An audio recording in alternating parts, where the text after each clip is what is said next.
Un projet de loi qui fait des vagues avant même son examen à la Chambre basse du Parlement. À un moment donné, il faut le dire, on n'en parlait presque plus, et bien son auteur revient à la charge. Il s'agit du professeur Noël Tchani Mwandiavita, ancien candidat à l'élection présidentielle de 2018, qui estime qu'il faut verrouiller absolument la fonction présidentielle et certains postes de souveraineté aux personnalités qui ne sont pas des pères et des mères congolais. Évidemment, c'est une matière qui est autour d'une controverse au sein de la communauté. La dite loi sera-t-elle un jour à la base des conflits dans une société en pleine construction, ou encore cette loi va contribuer à solidifier les bases de notre jeune démocratie? On en parle tout de suite, tout à l'heure, dans le dossier de la rédaction de ce soir, qui reçoit, comme je l'ai dit tout à l'heure, le professeur Noël Tchani Mwandiavita, qui va se présenter, son profil, d'où vient-il, qui est-il, et nous allons échanger, comme on le dit en anglais, boxing without gloves. Boxer sans gants. Toutes les questions seront sur la table pour éclairer l'opinion sur les contenus de cette loi qui va de la souveraineté nationale, de l'intérêt commun des Congolais. Bonsoir, professeur Noël Tchani. Bonsoir. Merci de me recevoir à la RTNC. Et si l'on doit vous présenter, qui est Noël Tchani à la base, ou encore l'auteur d'une loi aussi controversée? Noël Tchani Mwandiavita, je suis congolais.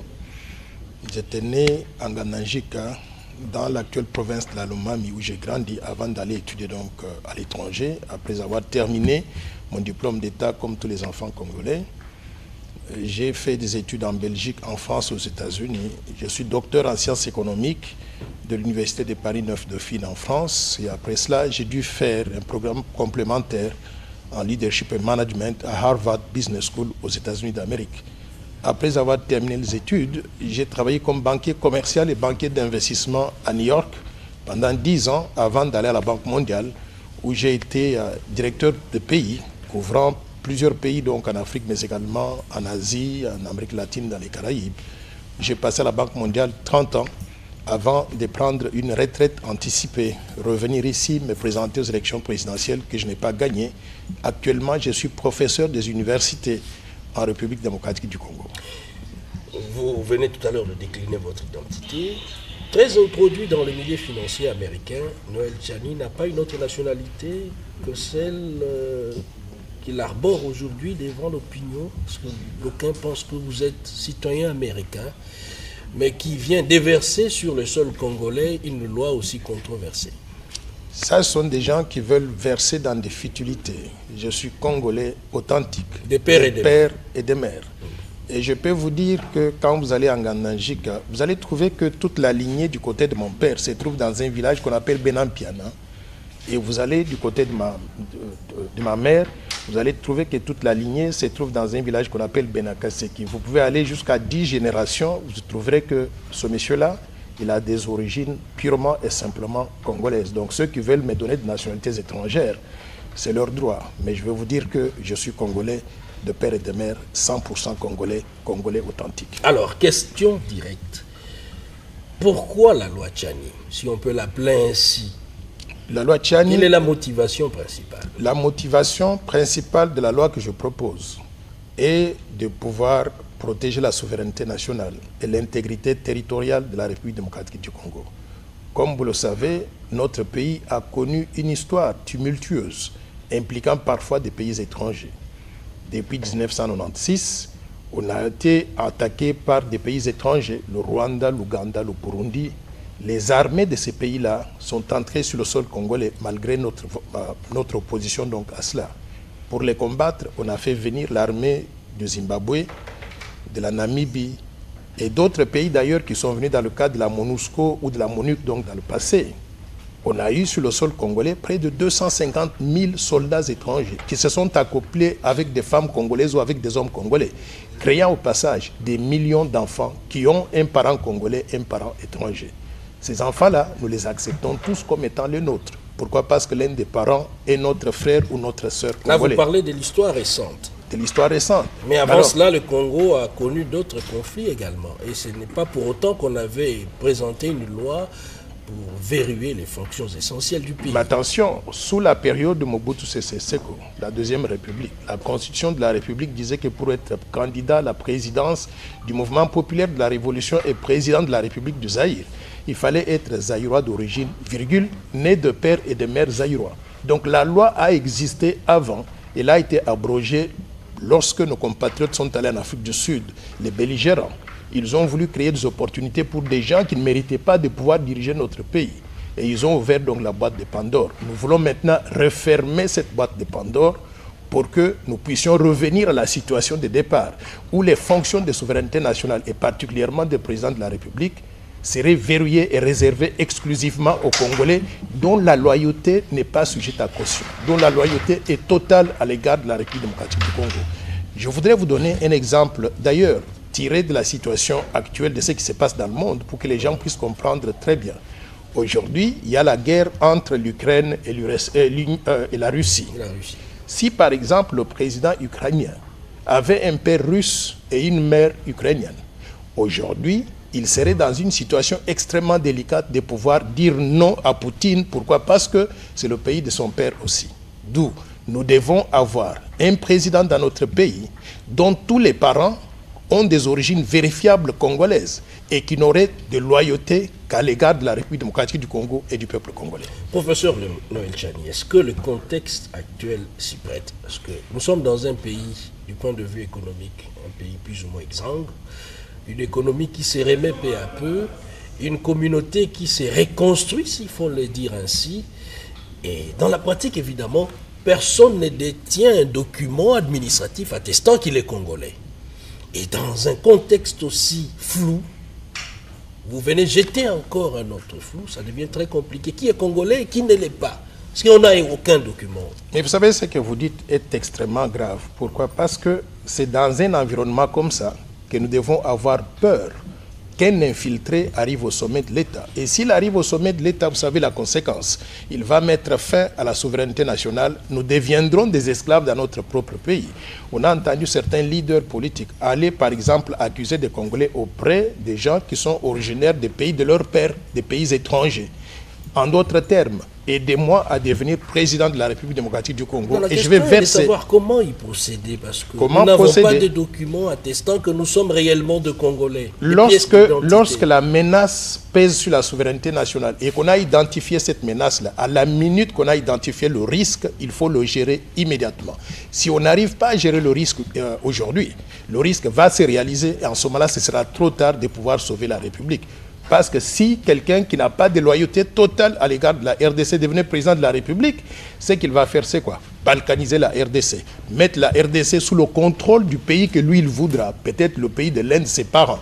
En ce moment-là, ce sera trop tard pour le peuple congolais de sauver notre pays. La RDC est un pays post-conflit. Ça, tout le monde le sait. Après les différentes guerres et conflits qui se sont succédés, où était Noël Tchani pour proposer une telle loi en vue de mettre les bases, de jeter les bases en amont de le départ? Et pourquoi le choix maintenant? Félix Tshisekedi au pouvoir, Noël Tchani amène une loi apparemment discriminatoire. Je voudrais vous dire, y a-t-il une personnalité qui est visée derrière ça? Je dois être direct, je l'ai dit, boxing without glove, nous allons boxer sans gants. Derrière cette loi, il y a plus d'agitation que de la raison. D'un côté, vous avez les amis qui sont derrière Moïse Katumbi, qui s'estiment visés par la loi Noël Tchani. L'objectif, c'est écarter un certain nombre de candidats. Moi, je suis très curieux d'entendre les points de vue des gens qui réfléchissent comme ça. Pourquoi? Parce que nous sommes 105 millions de Congolais aujourd'hui. Et lorsque nous disons la souveraineté de notre pays est menacée, pour protéger cette souveraineté, voici les règles du jeu que tout le monde doit respecter. Les 105 millions applaudissent, un seul individu ou quelques individus avec ses copains commencent à protester. Moi, je voudrais mettre en doute leur loyauté à l'égard de la République démocratique du Congo. S'ils sont vraiment congolais, ils devaient soutenir donc cette loi. Donc, pourquoi est-ce que Noël Tchani n'a pas sorti cette loi avant? Ce n'est pas en termes de loyauté, ils ont eu à occuper d'autres fonctions importantes du pays. Et subitement, c'est une loi discriminatoire qu'on présente pour écarter d'autres qui sont potentiellement candidats à la présidence de la République. Le fait d'avoir occupé des fonctions importantes dans le pays avant ne fait pas de ces citoyens-là des citoyens 100% loyaux à l'égard de la RDC. Il y a des gens qui, partout où ils sont passés, se sont distingués par des détournements de fonds publics, par la corruption, la prédation des ressources naturelles. Est-ce qu'on peut juger la loyauté à l'égard de la RDC à travers des actes de ce genre-là? Mais au-delà de cela aussi, je pense qu'il est important de savoir d'où je viens. J'ai sorti, comme je vous ai dit tout à l'heure là, j'étais banquier international, banquier de développement. J'ai sorti le plan Marshall, la première version en 2004. Vous pouvez aller sur Google, mettez Noël Tchani, plan Marshall, Jeune Afrique, vous allez voir le premier article que j'ai sorti sur le plan Marshall que je proposais. Il inclut l'idée de pouvoir verrouiller l'accès aux fonctions de souveraineté. Quand j'étais candidat en 2018, j'avais mis une affiche qui disait « Je suis 100% congolais et loyal à la République démocratique du Congo ». Beaucoup de personnes n'ont pas fait attention à ce que je voulais dire. J'insiste sur la loyauté. Beaucoup d'autres pays, sur le plan international, les États-Unis d'Amérique, les pays africains comme la Zambie, le Togo, le Cameroun, ainsi de suite, le Maroc, l'Algérie, ou même d'autres pays au-delà de l'Afrique comme la Turquie, ont des dispositions qui réservent les fonctions de souveraineté et particulièrement la présidence de la République à ceux dont la loyauté est 100% à l'égard du pays, c'est-à-dire des gens dont les descendances, on peut aller jusqu'à 4 à 5 générations et vérifier que ces gens-là, ils sont originaires du pays. Et la loyauté, il faut nécessairement être des pères et des mères, autant plus que la France avait Nicolas Sarkozy à sa tête, qui est né des parents hongrois, s'il faut le dire ainsi. Et il y a des cas comme ça dans d'autres grandes démocraties, vieilles démocraties. Est-ce qu'il faut nécessairement être des pères et des mères? Le chef de l'État l'a dit, ça, il faut le souligner. Les pays, s'ils se retrouvent dans la situation actuelle, c'est entre autres à cause de personnalités nées des pères et des mères congolais pour la plupart des cas. Donc ce n'est pas les débats. Je voudrais répondre au chef de l'État là-dessus parce que je pense que ses propos sont mal interprétés. Ce pays a été géré non pas simplement par les Congolais des pères et des mères, mais des Congolais des pères ou des mères. Et d'ailleurs, certains des pères ou des mères ont occupé des fonctions extrêmement importantes. Et ils ont montré pendant qu'ils étaient en poste. Mais dans la plupart des cas, c'était des pères et des mères qui occupaient des fonctions importantes. Je ne parle pas de la majorité. Il suffit d'avoir un individu à un poste aussi sensible que la présidence de la République pour qu'il puisse basculer la RDC sous le contrôle d'un pays étranger. Nous avons connu les Kengo Adondo. Ils n'étaient pas des pères ou des mères. Ils ont géré ce pays. Donc la gouvernance que nous avons connue... Et avec beaucoup plus de loyauté. Je peux dire la gouvernance que nous avons connue et les résultats que nous avons récoltés. Je voudrais dire au chef de l'État, il ne faut pas simplement blâmer les Congolais des pères et des mères. Il faut blâmer tous les Congolais dont la gouvernance n'a pas été bonne. Mais maintenant, définissons les règles du jeu pour qu'à partir de maintenant, on détermine qui peut occuper telle fonction. C'est là que j'interviens, avec la proposition qu'il faut verrouiller l'accès non seulement à la présidence de la République, mais au poste de souveraineté, tel que président de l'Assemblée nationale, président du Sénat, administrateur général de l'ANER, le directeur général des migrations, les hauts magistrats de la République, le haut commandement militaire, le haut commandement du commissariat général de la police nationale. Quoi d'autre? Il y a d'autres postes. Donc il faudrait donc inclure les gouverneurs des provinces, le gouverneur de la Banque centrale du Congo, tous ces postes-là, les ministres régaliens et le Premier ministre. Donc tous ces postes-là, il faudrait les verrouiller et réserver l'accès à ces postes-là exclusivement aux Congolais nés de pères et de mères. Pas que les autres Congolais ne sont pas bons. Il y a beaucoup d'autres postes en République démocratique du Congo. Tous les autres Congolais sont éligibles pour tout faire.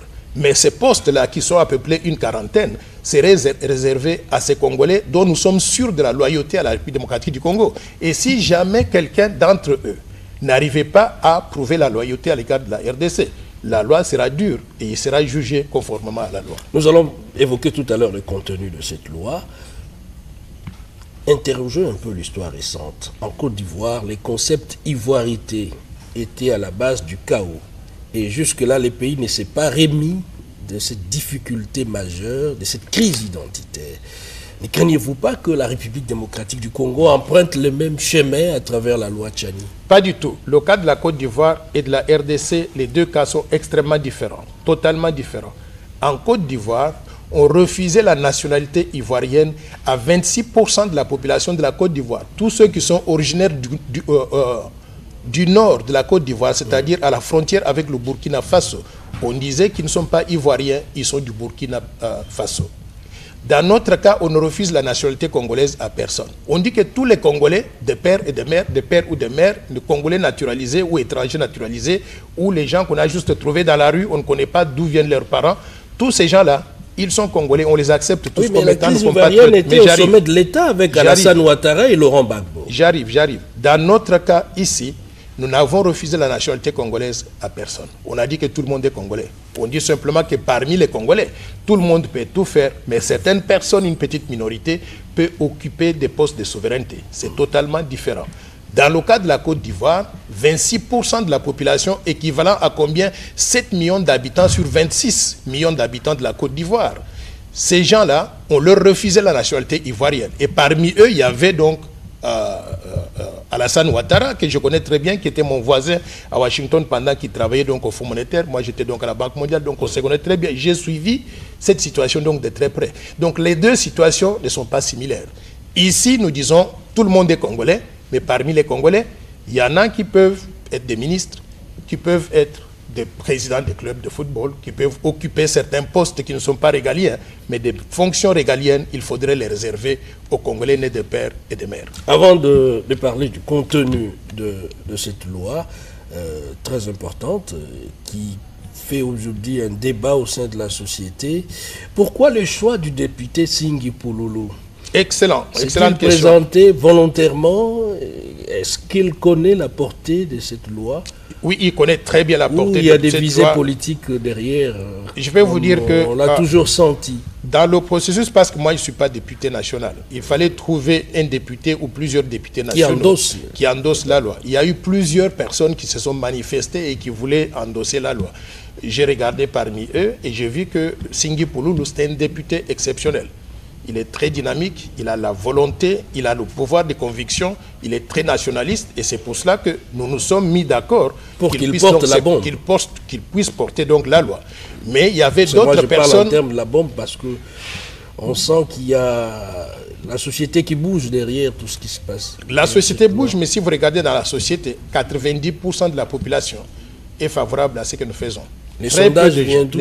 Les sondages, il y a eu des gens qui ont fait des sondages, des organisations indépendantes, mais les journalistes indépendants. Mais quand on a fait ces sondages-là, on a trouvé que la majorité des Congolais, ils sont avec nous. Professeur Noël Tchani, parlez-nous un peu du contenu de cette loi. Que dit la loi? La loi dit ceci. Nous partons déjà de l'article 10 de la Constitution de la République démocratique du Congo, la Constitution du 18 février 2006. Cet article 10 dit que est congolais, c'est lui qui est né de père ou de mère congolais. Non, ça commence d'abord en disant la nationalité congolaise, elle est une et exclusive. Nous avons trouvé que cette disposition-là a écarté de la nationalité congolaise plus de 10 millions de Congolais. La plupart des gens qui sont partis à l'étranger et qui ont opté pour des nationalités étrangères, pas parce qu'ils ne voulaient plus être Congolais, mais plutôt parce qu'ils voulaient avoir des papiers pour être en situation régulière et vivre dans les pays où ils vivent, trouver du travail, nourrir leur famille, gagner de l'argent, envoyer aux familles qui sont restées au Congo. On a exclu ces gens-là de la nationalité congolaise. Nous disons que c'est une erreur. Pourquoi? Parce que d'autres pays en Afrique ou à travers le monde n'ont plus donc ce genre de restrictions-là. Nous proposons qu'on change cette disposition-là pour que la nationalité congolaise devienne irrévocable. C'est-à-dire, vous êtes Congolais, vous vivez Congolais, vous mourrez Congolais, nous allons vous enterrer Congolais. Si vous allez à l'étranger, vous optez pour une nationalité étrangère pour des raisons de convenance personnelle. Nationalité étrangère que moi j'appelle des papiers pour être en règle en vivant donc dans ces pays-là. Dans ces conditions-là, vous êtes toujours Congolais. Quand vous allez débarquer à l'aéroport d'Indjili, vous présentez votre passeport congolais, vous entrez donc en République démocratique du Congo, aucune question ne doit vous être posée. Maintenant, et il faut oublier, les postes de responsabilité une fois qu'on est dans une telle situation. Ça, les députés vont déterminer, mais moi je pense que ça n'a aucune importance. Quand vous êtes Congolais, vous avez droit à tous les postes, à tous les droits et privilèges. Noël Tchani ne serait pas lui-même dans cette situation. Je vous ai répondu tout à l'heure. Après avoir acquis notre nationalité, la nationalité américaine, je vous ai répondu tout à l'heure là que c'est un faux problème. Il essaye d'influencer pour que la nationalité congolaise reste bien sûr irrévocable. Vous savez, le problème avec beaucoup de nos compatriotes ici, c'est que quand vous voulez faire quelque chose de bon pour le pays, on veut toujours personnaliser les débats. Il faut oublier la personne de Noël Tchani. Il faut regarder 105 millions de Congolais. Qu'est-ce que cette proposition de loi apporte au Congo? En changeant simplement ces dispositions, on va redonner la nationalité congolaise à 10 millions de Congolais. Mais quel est ce pays-là qui accepte de perdre 10 millions de sa population? Pourquoi? Parce que les gens sont allés dans un pays étranger, ils ont pris donc des papiers pour être en règle en vivant dans ces pays-là.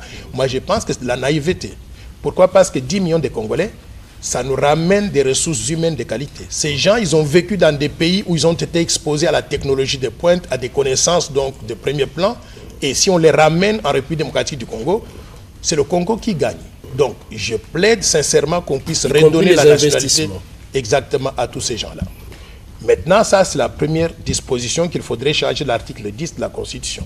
Maintenant, regardons l'article 72 de la Constitution. On dit « est éligible pour la présidence de la République tout Congolais d'origine ». Un point. Mais tout Congolais d'origine défini comme étant Congolais de père et de mère, Congolais de père ou de mère. Et il y a eu même d'autres personnes qui se considèrent Congolais d'origine, mais quand vous les regardez, ils n'ont rien à voir avec le Congo. J'ai entendu un député national, celui-là c'est vraiment un cas particulier, qui me dit que Abbé Dachour a fait beaucoup de choses pour la République démocratique du Congo, il faut qu'il soit éligible pour la présidence de la République. C'est ce monsieur-là qu'on appelle Molière. Moi je pense qu'il ne mérite pas d'être député national, s'il réfléchit comme ça.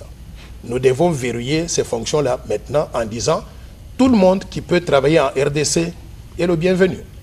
Vous êtes étranger, vous avez acquis la nationalité étrangère, vous êtes le bienvenu. Vous êtes Congolais né des pères ou des mères, vous êtes le bienvenu. Vous pouvez faire tout ce que vous voulez, c'est votre pays.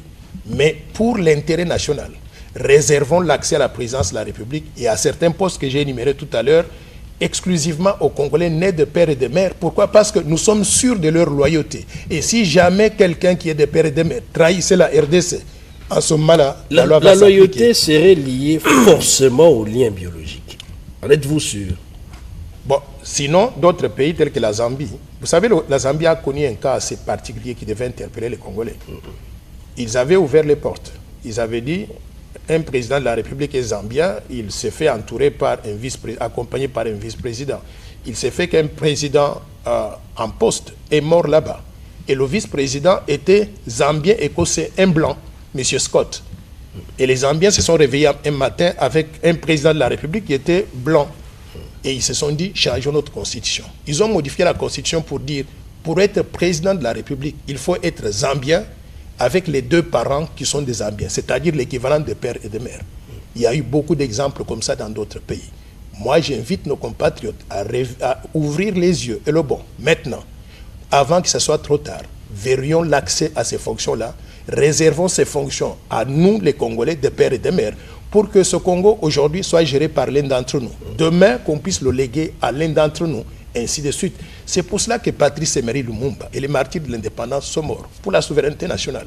60 ans après, nous n'allons pas inverser cette lutte-là de Patrice Emery Lumumba pour ouvrir les vannes afin qu'on puisse remettre la présidence de la République et les postes de souveraineté aux gens que nous ne pouvons pas contrôler. Qui, quand les choses marchent bien, ils sont Congolais. Quand ça ne marche pas, ils vont dans les pays de leur père ou de leur mère et ils disent qu'ils sont originaires de là.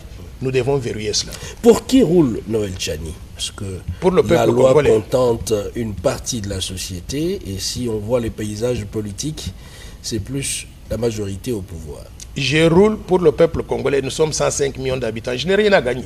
Vous savez, je n'ai rien à gagner au-delà donc de ce que je suis en train de faire. Et serait-il à la recherche de postes? Pour rechercher le poste du pied à l'endroit du président de la République. Je vais vous dire une chose. Mais le président est contre la loi. Comment est-ce qu'il va me donner un poste à cause de ça? Justement, c'est le contraire. C'est ce qui ralentit les ardeurs quelque part. Non, ça c'est son problème s'il est réfléchi comme ça. Mais moi, je vous dis que ce que je fais là, je roule pour le peuple congolais. Je veux que mon pays soit géré par l'un d'entre nous aujourd'hui. Et quand nous ne sommes plus là-bas, qu'on puisse le léguer à l'un d'entre nous. Ainsi de suite, pour le Congo, continue à être un pays souverain. Je ne voudrais pas que nos enfants deviennent des esclaves donc de quelques gens manipulés par l'extérieur, qui auraient infiltré le sommet de l'État pour des raisons que eux ils connaissent, que nous, Congolais, nous semblons ne pas connaître. Revenons au contenu de votre loi et jetons un regard sur notre société, la société ancestrale. Et une société évolutive, puisque les habitudes, les pratiques anciennes ne sont plus les mêmes à l'heure actuelle, même dans nos villages. À l'époque, devenir chef coutumier, il faut être né des pères et des mères, soit du clan, etc., de l'ethnie, tribu et autres. Mais aujourd'hui, nous avons cette sorte de métissage entre ethnies.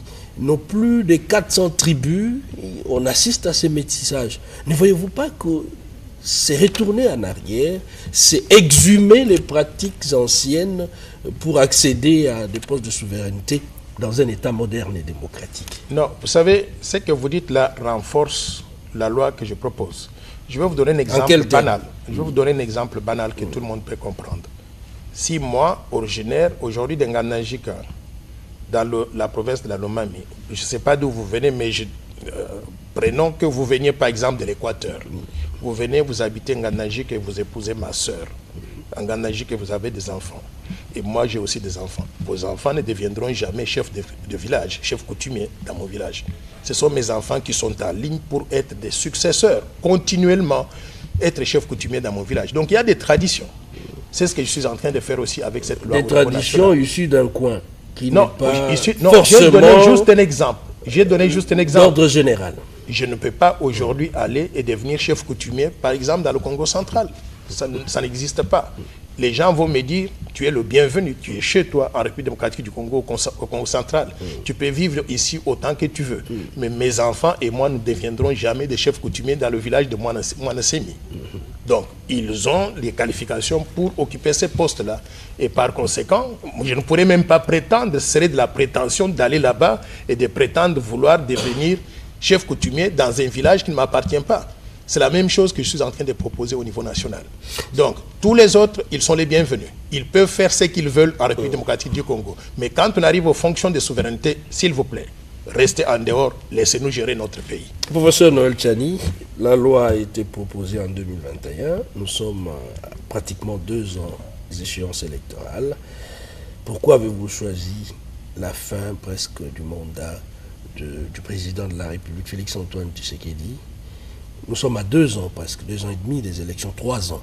Vous me donnez trop de pouvoir. Je n'ai pas choisi. La loi, quand elle a été soumise à l'Assemblée nationale en septembre 2021, je voulais qu'elle soit discutée en ce moment-là. Mais il s'est fait que l'Assemblée nationale avait d'autres priorités. Les priorités étaient sur la mise en place du bureau de la CENI et ils ont fait cela. La priorité était sur les questions budgétaires, la question de la réduction des comptes 2020, la question du budget rectificatif 2021 et la question du budget même de 2022. Ces questions-là ont occupé tout l'agenda de l'Assemblée nationale en septembre 2021. Donc aujourd'hui que ces priorités sont derrière nous, je voudrais demander aux députés nationaux et aux sénateurs, au président de l'Assemblée nationale et au président du Sénat de pouvoir aligner cette loi pour qu'elle soit discutée au même titre que toutes les autres propositions de loi. Pourquoi? Parce que je considère que les questions de souveraineté nationale sont même la priorité des priorités. On ne peut pas penser pouvoir développer un pays si on arrive à perdre la souveraineté nationale et qu'on devient des esclaves, donc des étrangers. Donc, je demande à l'Assemblée nationale d'aligner cette proposition de loi, que les discussions se fassent de façon civilisée, que chacun donne son point de vue et que les députés puissent voter. C'est comme ça que la démocratie fonctionne. La démocratie ne doit pas se faire par des menaces où on dit il ne faut pas aligner ça parce que ça vient de telle personne, ainsi de suite. Alors, quand vous dites aujourd'hui, pourquoi est-ce que j'ai aligné cela aujourd'hui, pendant que le mandat du président Félix-Antoine Tshisekedi touche à sa fin? Mais écoutez, non, il nous reste 2 ans et demi. Ce n'est pas moi qui contrôle l'agenda de l'Assemblée nationale. Et le président s'est prononcé contre cette proposition de loi. Donc je lui demanderai d'ailleurs en tant que président de la République qu'il reste en dehors de ça. Pour que l'Assemblée nationale puisse avoir des débats civilisés. Et il arrivera un moment où si la loi est adoptée à l'Assemblée nationale et validée au niveau du Sénat, on enverra la loi au niveau du président de la République. En ce moment-là, il aura le droit, le veto, ou bien le droit de pouvoir promulguer cela en loi. Mais avant que cela ne puisse arriver, je pense que c'est important de pouvoir respecter la séparation des pouvoirs, le législatif, l'exécutif et le judiciaire. Noël Tchani, en dehors des médias, Que faites-vous pour vulgariser les contenus de cette loi? Parce qu'on ne vous voit pas dans les universités, par exemple, pour un débat scientifique avec les étudiants, avec le personnel académique. Le professeur Tchani est plus dans le média. Pourquoi ce choix? Non, je suis très présent dans les universités.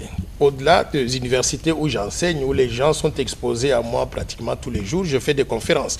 Et d'ailleurs, je suis invité à l'université de Kisangani, où je vais aller présenter donc cette proposition de loi. Il y aura un débat scientifique de ce côté-là de la République, pour qu'on puisse entendre les points de vue des uns et des autres, les scientifiques, mais également la population ordinaire. Je suis invité dans le Grand Kasaï, donc en Mbujima et à Kananga. Il y a aussi l'invitation qui m'a été adressée par l'université de Lubumbashi Unilu, et je suis supposé aller donc dans les 2 semaines qui viennent au Bas-Congo et au Bandundu. Donc je suis très actif dans les universités, tant privées que publiques. Il s'est fait que pendant les 2 derniers mois, ou sinon pendant les 30 derniers jours, on était un peu paralysés à cause donc des grèves des professeurs. J'étais déjà supposé aller à Kisangani, mais à cause des grèves des professeurs dans les universités publiques, on ne pouvait pas se déplacer. Mais rassurez-vous que les scientifiques sont très intéressés par ce que nous faisons. Nous sommes à quelques jours de la rentrée de la session de mars. Un message à l'endroit des élus nationaux qui vous écoutent en ce moment. Oui, les élus nationaux vont recevoir d'ailleurs une lettre que je vais leur adresser lundi. Il va être distribué au niveau de l'Assemblée nationale, mais également au niveau du Sénat. Je voudrais donc leur demander de mettre cette proposition de loi sur la table et d'en discuter de façon civilisée, objective, de façon respectable pour chacun, en respectant la dignité donc de tout un chacun. Je ne dis pas que tout le monde doit épouser mes points de vue, mais ceux qui ne sont pas d'accord avec moi, qu'ils viennent avancer donc leurs arguments dans l'Assemblée nationale, dans l'hémicycle. C'est pour ça que nous avons donc l'Assemblée nationale. Et qu'au bout de ces discussions-là, qu'on puisse procéder au vote, que le meilleur puisse gagner.